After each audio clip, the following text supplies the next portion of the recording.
Daf Yomi. Friends, we're on page 140 of Masechet Bava Batra with fantastic progress. In Hebrew, we call it Kuf Mem. And it's actually interesting. I've entered a 9th Perek over here, Perek Tesha over here, of Masechet Bava Batra. What do we call it? Perek Mi Shemet. And we actually started at the start, let's just say, in yesterday's page in of itself.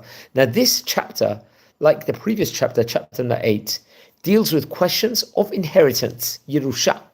While the last chapter focused, let's say, more on biblical inheritance laws from Midoraita, this Perek chapter deals with situations that arise out of rabbinic enactments and community minhagim. Minhagim means tradition, as many of us will know.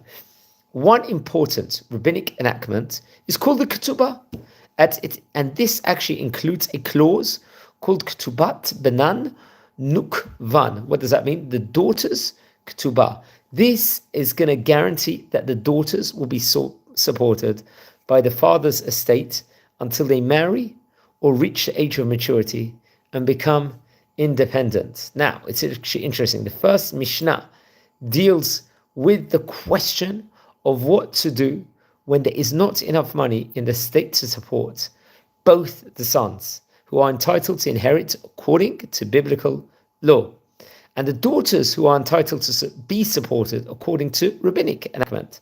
Now, according to the Tana Kama over here, in such a specific scenario, the daughters should be supported even if the sons are forced to beg for their sustenance. Wow, this is astounding.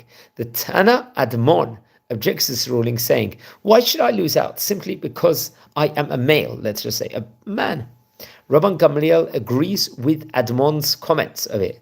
So now the Gemara on this specific daf here on page 140 is going to ask what Admon meant with his comment, and Abaye explains that he meant to say that he did not understand why being commanded to study Torah should make him lose his rights to his inheritance. Now, the great Rabbi Rava is going to object to this interpretation of Admon, and he's going to point out that Torah study has no bearing on the right to inherit.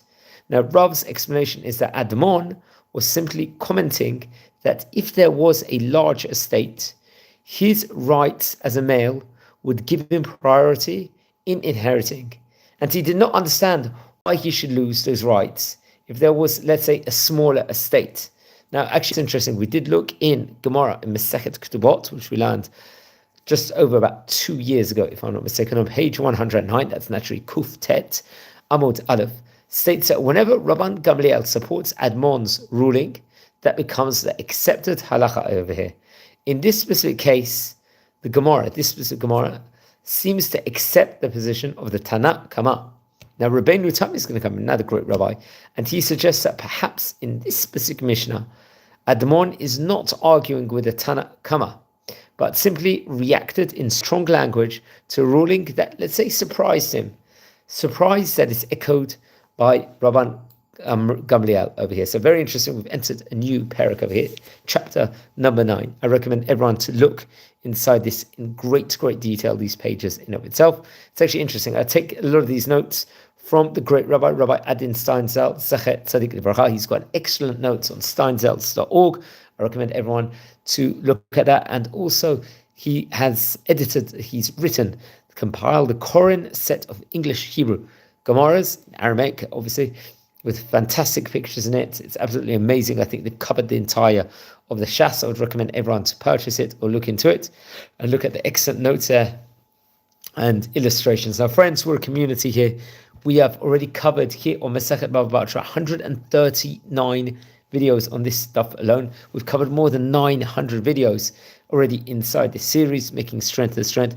All we need from you is to subscribe to the channel, like the videos, share the videos. We are a community here, and we're trying to grow together with all the great Torah wisdom, especially during the Talmudic era.